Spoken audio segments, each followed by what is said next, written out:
Russia যখন ইউক্রেনে চালাচ্ছে সর্ববৃহৎ বিমান হামলা, তখন রাশিয়ার প্রেসিডেন্ট ভ্লাদিমির পুতিনকে সম্পূর্ণ পাগল বলে কটাক্ষ করলেন মার্কিন প্রেসিডেন্ট ডোনাল্ড ট্রাম্প। রোববার রাতে এই ভয়াবহ হামলার পর ট্রাম্প তার প্রতিক্রিয়া জানান।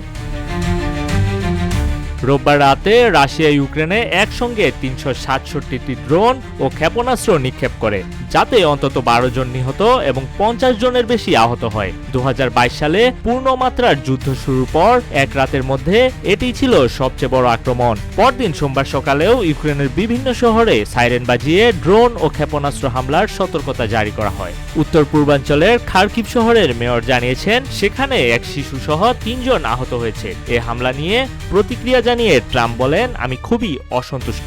সে কি করছে? এভাবে মানুষ হত্যা করা একেবারেই গ্রহণযোগ্য নয়। Yeah, I'll give you an update. I'm not happy with what Putin's doing. He's killing a lot of people, and I don't know what the hell happened to Putin. I've known him a long time, always gotten along with him, but he's sending rockets into cities and killing people, and I don't like it at all, okay? We're in the middle of talking, and he's shooting rockets into Kiev and other cities.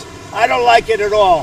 স্থানীয় সময়ে রবিবার রাতে new জার্সিতে এক ভাষণে Trump বলেন, আমি পুতিনকে অনেকদিন ধরেই চিনি। আমাদের সম্পর্ক সব সময় ভালো ছিল, কিন্তু এখন সে শহরে রকেট ছুড়ে মানুষ মারছে। এটা আমি একদমই পছন্দ করছি না। অন্যদিকে ইউক্রেনের প্রেসিডেন্ট জেলেনস্কি বলেন, ওয়াশিংটনের নীরবতা পুতিনকে আরো সাহসী করে তুলছে। তিনি আরও বলেন, রাশিয়ার উপর আরো কঠোর নিষেধাজ্ঞা আরোপ এবং জোরালো চাপ প্রয়োজন।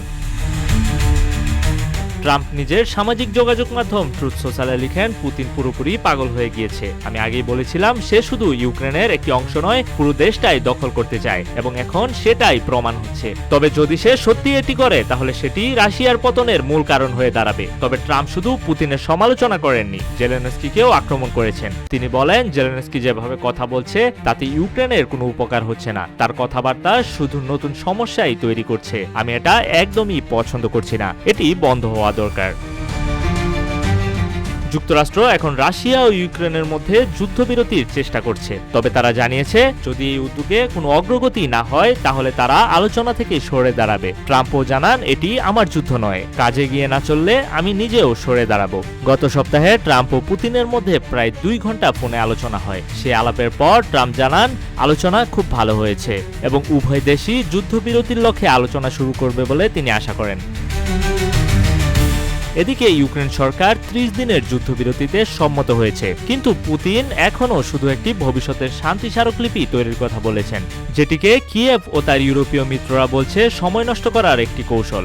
গত 16 মে 2022 সালের পর প্রথমবারের মতো তুরস্কের ইস্তাম্বুলে রাশিয়া ও ইউক্রেন সরাসরি আলোচনা করেছে, তবে সেখানেও বড় ধরনের বন্দি বিনিময় ছাড়া তেমন কোনো অগ্রগতি হয়নি। বর্তমানে রাশিয়া ইউক্রেনের প্রায় 20% ভূখণ্ড নিয়ন্ত্রণ করছে। ডেস্ক রিপোর্ট, রূপালী বাংলাদেশ।